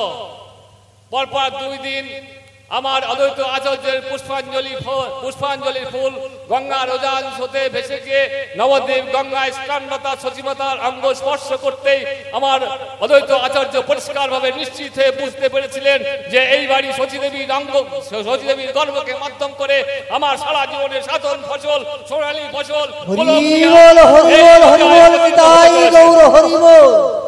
চলো চলো চলো হরিদাস, চলো তুমি গোপায় বসে তুমি হরিনাম সংকীর্তনের মাত্রা বাড়িয়ে দাও, উচ্চ ঈশ্বরে হরিনাম করো, আমিও আচরণ করি তীব্র ভাবে। চলো, চলে আসলে। এদিকে নবদ্বীপে কি হলো দেখুন। একদিন সন্ধ্যাবেলায় সন্ধ্যা প্রদীপ দিয়ে এইরকম একটা বারান্দায় জগন্নাথ মিশ্র আর শচী দেবী সামনাসামনি বসে কথোপকথন করছেন। হঠাৎই আমার জগন্নাথ মিশ্র হঠাৎই বলছেন, কি ব্যাপার শচী, তোমাকে দেখতে মাঝে একটা কথা বলেনি আপনাদের। অনেকে কি বলে জানেন? অনেকে বলেন যে এই অদ্বৈত আচার্যের পুষ্পাঞ্জলি ফুলেই নাকি শচী দেবীর গর্ভ হয়েছিল। বাজে কথা, গর্ভবতী আগেই ছিল। সেই কাহিনী বলছি আপনাদের। বারান্দায় বসে বসে সামনাসামনি বসে শচী এবং জগন্নাথ মিশ্র কথোপকথন করছেন। এই গল্প করতে করতে হঠাৎই জগন্নাথ মিশ্র বলছেন, শচী, আজকে তোমার চেহারা যেন আশ্চর্যজনকভাবে কেন যেন পরিবর্তন হচ্ছে, এত রূপ লাবণ্য তোমার শরীর দিয়ে যেন বিচ্ছুরণ হচ্ছে, কি ব্যাপার বলো তো? খুব আশ্চর্য লাগছে তোমাকে, এরকম তো তোমাকে তোমার চেহারা দেখিনি আমি। শচী দেবী বলছে, আমিও কিছু কিছু আশ্চর্য জিনিস দেখছি জানো। কি শচী? বললো, আমি সকালবেলা যখন গঙ্গায় স্নান করতে গিয়েছিলাম তখন দেখেছিলাম যে নবদ্বীপের ছোট থেকে বড় আবাল বৃদ্ধ বনিতা কেউ কাছে এসে আমার চরণ ধরে প্রণাম করছেন, কেউ দূর থেকে প্রণাম করছেন, কেউ আমার চারিপাশে ঘুরপাক দিচ্ছেন, ভ্রমণ করছেন। আবার যখন আমি গঙ্গায় ডুব দিয়ে স্নান করতে গেলাম তখন দেখলাম যে একটা বড় মাছের উপরে সুন্দর এক রমণী তীব্র বেগে ছুটে আসছে আমার দিকে। কিন্তু কাছে এসে দেখলাম মাছটা থেমে গেল, আর রমণী, সেই রমণীর দুহাত দিয়ে আমাকে প্রণাম করতে লাগলেন, কৃষ্ণের জয়গান করতে লাগলেন। আমি আরো আশ্চর্য জিনিস দেখলাম জানো স্বামী, জানেন স্বামী, সন্ধ্যেবেলায় যখন আজকে আমি সন্ধ্যা প্রদীপ দিচ্ছিলাম, সন্ধ্যা প্রদীপ দেওয়ার সময় যখন আমি আকাশের দিকে নক্ষত্রদের আমি সন্ধ্যা দেখাচ্ছিলাম, ঠিক সেই সময় আকাশ থেকে নক্ষত্ররা আমার উপরে পুষ্পবৃষ্টি করছিলেন। কেউ শ্লোক বলছিলেন, নমো ব্রহ্মণ্য দেবায় গো ব্রাহ্মণ হিতায় চ জগদ্ধিতায় কৃষ্ণায় কেশব নমো নমো। আবার কেউ বলছেন, হে কৃষ্ণ করুণা সিন্ধু দীন বন্ধু জগৎপথে গোপেশ গোপিকা কান্ত রাধা কান্ত নমস্তুতে। আমাকে কেউ নমস্কার করছেন, ফুল দিচ্ছেন। এইরকম আশ্চর্যজনক জিনিস আমি দেখতে পাচ্ছি। জগন্নাথ মিশ্র বলছে, হ্যাঁ শচী, তুমি ঠিকই বলেছো, আমিও যেন সেরকম কিছু আশ্চর্য আশ্চর্য জিনিস দেখতে পাচ্ছি। কি জিনিস? কি জিনিস দেখতে পাচ্ছি? যে আমি যখন পুজো করতে যাচ্ছি, যারা আমার 5 টাকা আমার দক্ষিণা দেয় তারা 50 টাকা দক্ষিণা দিচ্ছে, যারা 2টো কলা দেয় তারা 1 কাঁদি কলা আমাকে দিচ্ছে, যারা 200 গ্রাম চাল দেয় 20 কেজি চাল দিচ্ছে। দেখো না, ভর্তি করে ফেলেছি। এটা আশ্চর্য না তোমার কাছে, আমার কাছে? আবার জানো, কালকে রাত্রিবেলা ভোরের দিকে আমি কি স্বপ্ন দেখেছি? আমি বারান্দায় বসে আছি, একটা আকাশের থেকে তীব্র আগুনের গোলা আমার দিকে তীরের মতো ছুটে আসছে। মনে হচ্ছে এখনই আগুনের গোলাটা আমাকে জ্বালিয়ে পুড়িয়ে শেষ করে দেবে। কিন্তু আশ্চর্যজনক ভাবে আমার কাছে এসে সেই আগুনের গোলাটা আমার আস্তে আস্তে আমার শরীরের মধ্যে মিলিয়ে গেল। তখন এক অনাবিল আনন্দে আমার শরীর মন ভরে গেল। তার একটু পরেই আমার দেহ থেকে সেই আগুনের গোলাটা বেরিয়ে গিয়ে আস্তে আস্তে তোমার শরীরের মধ্যে প্রবেশ করে গেল। এইভাবে গল্প হচ্ছে। এইভাবে গল্প করিতে করিতে হইল 13 মাস। তথাপি ভূমিষ্ঠ নহে, মিশ্রের মনে হইল দাস। 13 মাস হয়ে গেল, ভূমিষ্ঠ হচ্ছে না। জগন্নাথ মিশ্রের মনে ভয়ের আতঙ্ক দেখা দিল, ভয় গ্রাস করে ফেলল। এইবার বুঝি, আগে তো 8টা মেয়ে চলে গেল, কিন্তু জননী ছিল, গাছটা ছিল, ফলগুলো চলে গেল। এবার কি ফল শুদ্ধ গাছ শুদ্ধ সব চলে যাবে? আতঙ্কগ্রস্ত হয়ে বলে নীলমর চক্রবর্তীকে ডেকে নিয়ে আসলেন শ্বশুর মশাইকে। শ্বশুর মশাই বলেন, গণনা করিয়া এই মাসেই পুত্র হইবে শুভক্ষণ যা দেখিয়া 1407 শতাব্দে মাস যে ফাল্গুন, অবশেষে এলো সেই শুভক্ষণ। সিংহ রাশি, সিংহ লগ্ন, উচ্চ গ্রহগণ, ষড়বর্গ অষ্টবর্গ সর্বস্ব লক্ষণ। অকলঙ্ক গৌর হরি দিবেন দর্শন, সকল অঙ্ক চাঁদে আর কিবা প্রয়োজন। এই চাঁদ, এই চাঁদ, এখনই লক্ষ সূর্যের আলো নিয়ে আমাদের গৌর হরি উদয় হবে, আর তুই এখানে টিম টিম করে জ্বলছিস। রাহু বলছে, এত বলি রাহু তারে করিল চন্দ্রগ্রহণ। হরি বল হরি বলে সব হরিল ভুবনে। হরি বল হচ্ছে কৃষ্ণ হরে কৃষ্ণ, কৃষ্ণ কৃষ্ণ হরে হরে, হরে রাম হরে রাম, রাম রাম হরে হরে। হরে কৃষ্ণ হরে কৃষ্ণ, হরে রাম হচ্ছে হরে হরে, ভগবানের আবির্ভূত হবে। হরে রাম, মাগো হাত তোলে, হরে হরে। হরে কৃষ্ণ কৃষ্ণ, কৃষ্ণ কৃষ্ণ হরে হরে, হরে রাম হরে রাম, রাম রাম হরে হরে। হরে কৃষ্ণ হরে কৃষ্ণ, কৃষ্ণ কৃষ্ণ হরে হরে, হরে রাম হরে রাম, রাম রাম হরে হরে। হরে কৃষ্ণ কৃষ্ণ,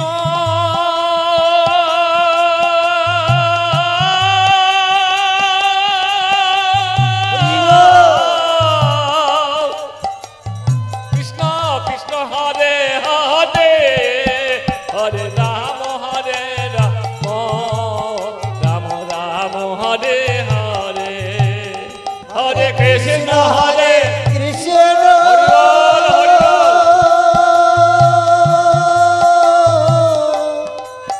কৃষ্ণ কৃষ্ণ হরে হরে, হরে রাম হরে রাম,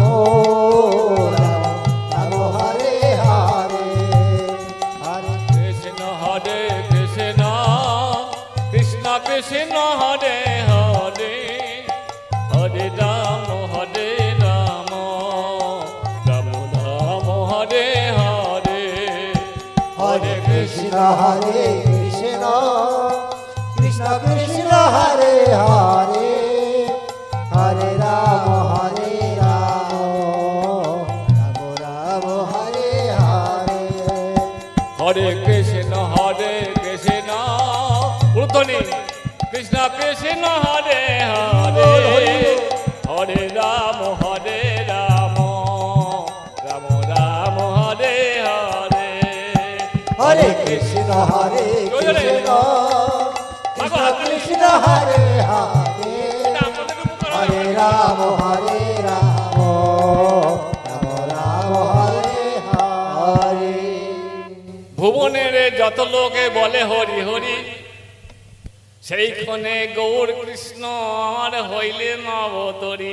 জয় জয় গৌর কৃষ্ণের প্রতি আনন্দ একবার হরি হরি হরি বল হরি বল। বল। আমার জয় গৌর। কলির কৃষ্ণ ঠাকুর গৌর রূপে আবির্ভূত হয়ে নবজাতক অবস্থা থেকেই, শিশু থেকেই উনি বলে এসেছিলেন যে কলিতে গিয়ে নিজে আচরিয়া ধর্ম অপরকে শেখাবো, নিজে না আচরিলে অপরকে শেখানো না যায়। তাই নবজাতক অবস্থা থেকে জীবকে শিক্ষা দিচ্ছেন। বললেন শ্রীকৃষ্ণ চৈতন্য দেবস্য বাল্য লীলাং মনোহরাম লৌকিকি মপি চেষ্টাইয়া বালিতান্তরাম। বলছেন শ্রীকৃষ্ণ চৈতন্য মহাপ্রভু বাল্যকালে যে লীলা করেছেন সেই লীলা মানুষের মতো হলেও প্রত্যেকটি লীলার মধ্যে দিয়ে ঈশ্বরের ঈশ্বরত্ব প্রকাশ পেয়েছে, যেটা কেউ জানতে পারে না, বুঝতে পারে না। তাই কবি বললেন, এইভাবে আমার বাল্যলীলা করে গোরা রায়, তাহার মায়ায় কেউ বুঝিতে না পায়। বুঝতে পারছে না, লীলা করছে দেখুন জীব শিক্ষার জন্য। যথা সময়ে ভূমিষ্ঠ হইল আমার শ্রী ভগবান, মাতৃবক্ষ দুগ্ধামৃত তিনি নাহি করেন পান। তাহা দেখি শচী মাতায় আমার কাঁদিতে লাগিলা, মিশ্র ঘরে সবাই যেন মহাদক্ষী হইলা। দেখুন ঘটনা, কালকে রাত্রি 8টার সময় জন্মগ্রহণ করেছে। কত তারিখে? ফাল্গুন মাসের কত তারিখে জন্মগ্রহণ করেছেন আমার প্রভু? ফাল্গুন মাসের দোল পূর্ণিমার দিন। কত তারিখ? 23শে ফাল্গুন। কি বার? কি বার? যে বারে ছেলে মেয়ের অন্নপ্রাশন বিবাহ দিতে গেলে সবাই খ্যাক খ্যাক করে, না না ওই বারে দেওয়া যাবে না, ওবার অশুভ বার। কি বার সেটা? শনিবার। তাহলে আমার মহাপ্রভুর জন্ম হলো শনিবারে। শনিবারে হিন্দু সম্প্রদায়ের মানুষের কাছে 7টা দিনের মধ্যে, 7টা বারের মধ্যে এই শনিবারই হলো সব থেকে পবিত্র দিন। সুতরাং এই দিনে আমি শুভ কাজ করতে পারবো না। কি হয় করলে? তাই সেই শনিবারে জন্মগ্রহণ করেছেন আমার প্রভু। জন্মগ্রহণ করেই কালকে রাত্রিবেলা 8টার সময় জন্মগ্রহণ করেছেন, ভূমিষ্ঠ হয়েছেন। এই পর্যন্ত উনি নয়ন মেলে চাননি, হাত পা নড়ছে না, মাতৃবক্ষ দুগ্ধামৃত স্তন দুগ্ধ পান করেননি, একেবারে অসাড় হয়ে পড়ে আছে। আমার সচিমাতা তাই দেখে কাঁদছে, বলে ওগো দেবতারা, তুমি তো আমাকে দৈববাণী করেছিলে, এইবার যে পুত্র সন্তান আসবে সেই সন্তান নাকি আমাকে আনন্দ দেবে। এই বুঝি সেই আনন্দ। কালকে 8টার সময় জন্মগ্রহণ করে এত ঘন্টা অতিবাহিত হয়ে গেল, এখনো আমার বক্ষ দুগ্ধামৃত স্তন টেনে দুধ টেনে পান করলো না, অসাড় হয়ে পড়ে আছে। এই পুত্র সন্তান বাঁচবে তো? আবার আগের সে 8টা মেয়ের মতো হবে না তো? এইভাবে যেমন শচী দেবী কাঁদছে, তেমনি মিশ্র পরিবারের সবাই কাঁদছে। এমন সময় শান্তিপুরে যেদিনকে আমার আগের দিন যখন আমার ভূমিষ্ঠ হলো, শ্রী ভগবান অদ্বৈত ঠাকুর জানতে পারলেন, হরিদাস ঠাকুর জানতে পারলেন, সারা রাত্রি শান্তিপুরের বুকে হরিনামের বন্যা বইয়ে দিলেন। আসার সময় পায় না, এলেন হেনকালে শ্রী অদ্বৈত গোসাই, নিজ প্রভু হেরিবারে আইলেন সেই ঠাই। মিশ্র ঘরে যখন প্রবেশ করেছে, তখন জগন্নাথ মিশ্র সে প্রভুর চরণ দুটো জড়িয়ে ধরে কাঁদছে হাওয়া করে, বলছে এখন কি হবে? আমার এই পুত্র কালকে রাত্রিবেলা যে শচী দেবী পুত্র জন্ম দিয়েছে, সেই পুত্র বাঁচবে তো? এইরকম অবস্থা দেখুন, হাওয়া করে কাঁদছে। আচার্য বলে, মিশ্র খেদ না করিও, তোমার পুত্র ভালো হবে, না করো সন্দেহ। এত বলি আচার্য সচিকা গৃহে গেলাম, প্রভু পদ ধরি শচী কাঁদিতে লাগিলা। আমার শচী মাতা তো দীক্ষা গুরুদেব,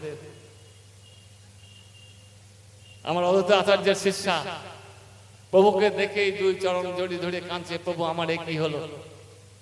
আমার কি আগার 8টার মেয়ের মতো এই ছেলেকে চলে যাবে? আচার্য কহে, মাগো না করো কন্দন, দূরে যাও, দূরে যাও, ভালো হইবে তোমারও নন্দন। সুতিকা কি মানে জানেন গো মা? আমার আগেকার মায়েরা জানে, এখনকার যে এই প্রজন্মের মায়েরা জানবে না। সুতিকা গৃহ মানে আগে আগে যখন যে পরিবারে বধূ বা বোন গর্ভবতী হতো, তাদের জন্য আলাদা ঘর করা হতো, বাইরে একটা জায়গায় গিয়ে বিশুদ্ধ জায়গা দিকে 1 মাস 2 মাস ধরে তাকে শুদ্ধ করা হতো, তাকে বলে সুতিকা ঘর। তাই আমার অদ্বৈত আচার্য বলছে, সুতিকা ঘরে তোমার বাচ্চাটাকে রেখে তুমি দূরে যাও, তোমার ছেলে ভালো হয়ে যাবে। তুমি দূরে যাও, তোমার ছেলে ভালো হয়ে যাবে। প্রভু আজ্ঞায় শচী মাতা কিছু দূরে গেলা, অদ্বৈত প্রভু নিজ প্রভু দেখিবারে সেই ঠাই আইলা। আমার অন্তর্যামী ভগবান যে অসাড় হয়ে পড়ে নাটক করছিলেন, তিনি বুঝতে পারলেন যিনি 12 বছর ধরে তপস্যা করে করে আমাকে এনেছেন, যার স্বাদ মেটাবো শিবার সঙ্গনে, সেই অদ্বৈত আচার্য আমার শিহরে দাঁড়িয়ে। তাই প্রেমে অঙ্গ ডগমগ অদ্বৈত দেখিয়া গৌর রূপে শ্রী গৌরাঙ্গ উঠিলেন হাসিয়া। স্বয়ং রূপে কৃষ্ণ রূপে অবতীর্ণ স্বয়ং নিরখিয়া, বাৎসল্য রসতে দুইজন রহিলেন মজিয়া। বাহ, কতদিন পরে, বহুদিন পরে দুই শক্তি এক জায়গায় হয়েছে। দুই শক্তি উভয় উভয়কে সামনাসামনি পেয়ে এক অনাবিল আনন্দে ভেসে গেল দুইজন। কেউ কুলাকুলি করছেন, প্রেমে গড়াগড়ি যাচ্ছেন মাটিতে। আমার অদ্বৈত আচার্য প্রভুকে প্রণাম করে প্রভু বলছেন যে প্রভু, কত দেশে দেশে আমি ঘুরে বেড়েছি, তোমাকে খুঁজেছি, কত কেঁদেছি, চোখের জল ফেলেছি, তোমার দেখা পাইনি। মাঝে মাঝে আমার ভয় হতো, আমি বুঝি আমার সাধনার রাস্তা থেকে আমি বিচ্যুত হয়ে যাব, কক্ষচ্যুত হয়ে যাব, আমি বোধহয় সংসারের আবর্জনা স্তূপে অন্ধকারে আস্তে আস্তে ডুবে যাব। কবে আমার ভয় ভঞ্জন শ্রী ভগবান আমাকে উদ্ধার করবেন, কবে আসবেন? অবশেষে আমার সেই ভয় দূর হলো, আমার অনেক দিনের অভিষ্ট পূরণ হইল। গোকুল রূপী শ্রী গৌরাঙ্গ নদিয়াতে উদয় হইল। প্রভু কহে, আমি বর্ষ ভক্ত চিরদিন, আমার প্রকটা প্রকট ভক্তের অধীন। প্রভু বলছেন, দেখো আচার্য, আমি ভক্তের অধীন, আমি ভক্তের অধীন। ভক্ত যা করে আমি তাই করি, যা করায়। আমার থাকা বা না থাকা, প্রকট বা অপ্রকট, আমার যাওয়া বা আসা, সবই ভক্তের উপরে নির্ভর করে। যখন তুমি আন্তরিকভাবে আমাকে দেখেছো, উৎকণ্ঠার সঙ্গে আমাকে দেখেছো, হুঙ্কার করে যখন দেখেছো, তখন এসেছি। আমার হাত পা নেই জগন্নাথ ধামে, আমার জগন্নাথ দেবের হাত পা নেই কেন? লীলা। জগন্নাথ দেব কি পূর্ণ অবয়ব পেতেন না, করতে পারতেন না? এটাও লীলা করেছেন বিশ্বকর্মাকে দিয়ে। এই লীলা করে বুঝিয়ে দিয়েছেন, ওগো জগতের জীব, আমি ভগবান হলো, এই যখন আমার হাত নেই, আমার পা নেই, আমি তোমাদের কিছু দিতে পারবো না। জয়নি তাই গৌর হরি বল, কর্ম করে আমার কাছে আদায় করতে হবে। ভক্ত কর্ম করে যতদূর উঠবেন ভগবান ততদূর নাম। তাই বলছে, আমার প্রকটা প্রকট ভক্তের অধীন। তাই আদত বলছে, প্রভু তুমি যদি আইলে এই ভুবনে, মাতৃদগ্ধ পান না করো কেন কহ মোর স্থানে। তুমি যদি এলে, কালকে রাত্রিবেলা তুমি ভূমিষ্ঠ হয়েছ, তুমি এই পর্যন্ত আমার সচিরানীর মুখের স্তনদুগ্ধ পান করে কেন খেলে না? কেন তুমি অসাড় হয়ে পড়ে আছো? এখানে আমার কি লীলা, কি শিক্ষা দেবে জীবকে? সেই অন্তর্হিত শিক্ষায় লুকিয়ে রয়েছে এই ঘটনার মধ্যে দিয়ে। প্রভু কয়ে, শুনো শুনো ওগো পঞ্চানন, অনুরাগে বিধি মাতি তুমি হইলে বিস্মরণ। তুমি অনুরাগে পড়ে, আনন্দে পড়ে তুমি সব বিস্মরণ হয়ে গেলে। কেমন প্রভু? আমি কিসের বিস্মরণ হয়ে গেলাম, কি আমার মনে নেই? মাতা মর দীক্ষা হইল না শুনিল হরিনাম। আহা, মাতা মোর দীক্ষা হইল না শুনিল হরিনাম, তাই তার বক্ষ দুগ্ধ আমি না করিল পান। মাতা মোর দীক্ষা দিয়েছ তুমি আমার মায়াকে, কিন্তু আচার্য গোসাই আবার কলিকালের যে জনকল্যাণকারী নাম হরে কৃষ্ণ কৃষ্ণ কৃষ্ণ হরে হরে, হরে রাম রাম রাম হরে হরে, এই মহামন্ত্র কি আমার মায়ের কর্ণে শ্রবণ করিয়ে বদন দিয়ে উচ্চারণ করেছিলে? তুমি তা করনি। তাই আমি মায়ের সে অপবিত্র দেহের দুগ্ধটা আমি খাইনি। এই কারণে মাফ করবেন, এখানে আমি অপবিত্র কথাটা ব্যবহার করে ফেললাম। অনেকে হয়তো বলতে পারেন, যে গর্ভে ভগবানের জন্ম হয়, যে গর্ভটাকে সিন্ধুর সঙ্গে তুলনা করা হয়েছে, সেখানে আমি কেন অপবিত্র বললাম? এটা আমি বলিনি, ভগবান বলেছেন। ভগবান নিজে আচার্য, নিজের জন্য বলেছেন, নিজের মাকে ব্যবহার করেছেন, অদ্বৈত বহুকে ব্যবহার করেছেন। এটা কখনই ভাববেন না। তাই আমি তার মায়ের দুধ আমি খাইনি, বক্ষ দুগ্ধ টেনে খাইনি। আচার্য কহে, প্রভু কহ সেই নামের বিধান। প্রভু কহে, আমার নিত্য সিদ্ধ হরিনাম। কি হরে কৃষ্ণ কৃষ্ণ কৃষ্ণ হরে হরে, হরে রাম রাম রাম হরে হরে। হরি বল নিতাই গৌর, হরি বল। এই নাম যদিও জানে আমার অদ্বৈত প্রভু, তবু মহাপ্রভুর বদন থেকে শুনে খুব আনন্দিত হলো। শশীকে ডাকি আনি সেই নাম তার কর্ণে শোনাইল, পুণ্য দেয়া বাবুর নাম তার কর্ণে পুনঃ উচ্চারিল। তবে প্রভু গৌরানী দিল মায়ের কোলে, মহা আনন্দে বহু আমার মায়ের দুগ্ধ স্তন টানে। কি শিক্ষা দিলেন আনন্দকে দিয়ে, আমার অদ্বৈত আচার্যকে দিয়ে ভগবান বলেন, ওগো জগতের যত শিক্ষা দীক্ষা গুরুর দল আছে, তোমরা যাদের যে শিষ্যকে দীক্ষার মন্ত্র বীজ মন্ত্র দান করবে, তার আগে আমার কলিকালে জনকল্যাণকারী এই হরিনাম তার কানে শ্রবণ করিয়ে বদন দিয়ে উচ্চারণ করিয়ে তার দেহটাকে পবিত্র করিয়ে তারপরে দীক্ষার বীজ মন্ত্রটা দেবে। এই মন্ত্রটা, এই শিক্ষাটা দিয়ে দিলেন জগতের দীক্ষা গুরুগুলকে।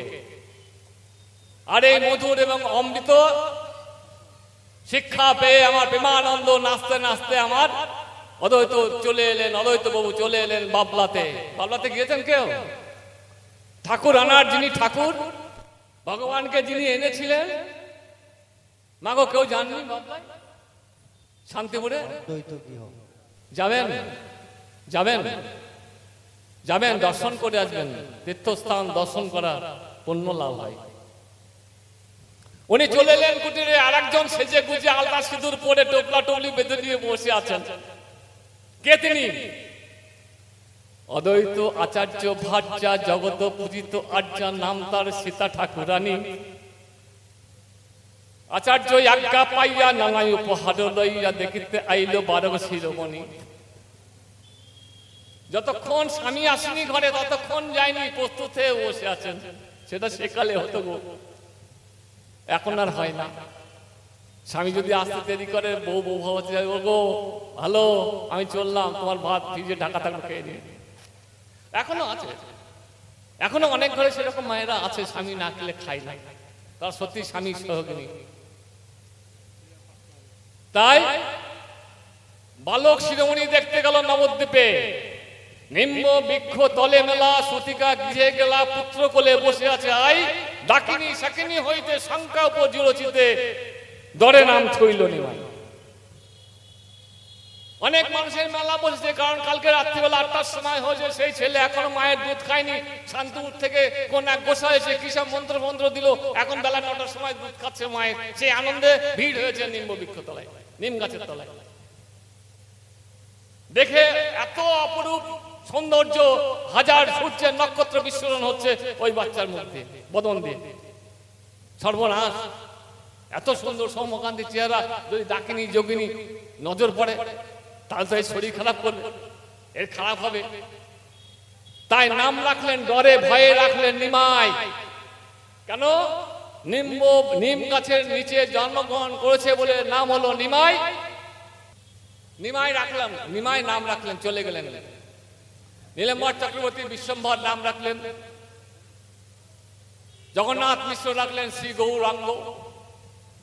আমার সতী মাতা শুদ্ধ সত্য আবরণ সর্বকে কখনো গোড়া চাঁদ বলে ডাকে। সুন্দর পুত্র হইল দেখিল পুরনারী, আনন্দে রাখিল তাম শ্রী গৌর হরি। ভক্তবৃন্দ আনন্দে নাম রাখলো শ্রী রাধা গোবিন্দ। আবার আমার সতী মাতার যে পুত্র হয়েছে, সুন্দর পুত্র হয়েছে, একজনের খুব আনন্দ হয়েছে, খুব আনন্দ হয়েছে। কার? দক্ষিণী দেবী। দক্ষিণী দেবীকে ডেকে নিয়ে আমার সতী মাতা তার পুত্র কোলে তুলে দিল, বলে না আমার পুত্র নিমাই, নিমাই সুন্দর, ইহাকে পালন করো আপন বছর, তোমার সন্তানের মতো পালন করো। কে? দক্ষিণী দেবী। এটা বললে আমি শেষ করবো। বৃন্দাবনে আমার কৃষ্ণের দুটো মা ছিল না, যশোদা দেবী আর দেবকী, একজন জন্মদায়িনী, একজন হলো পালিত মা। এই কলিকালেও আমার মহাপ্রভু ভগবানের দুটো মা। এই দক্ষিণী দেবী আমার আমার জগন্নাথ মিত্র যেদিন নিলেন নবদ্বীপে বসবাস করতে শুরু করলেন, একটা অনাথিনী মেয়ে রাস্তায় ঘোরাঘুরি করছিল। জগন্নাথ মিশ্রের বোন ছিল না, তাই বোনের সম্মান দিয়ে ওই দক্ষিণী দেবী লালন পালন করেছিলেন। সেই অর্থে জগন্নাথ দেবের পিসি। আর সতী মাতা করলেন কি? তার কাজ কোলে তুলে দিলেন।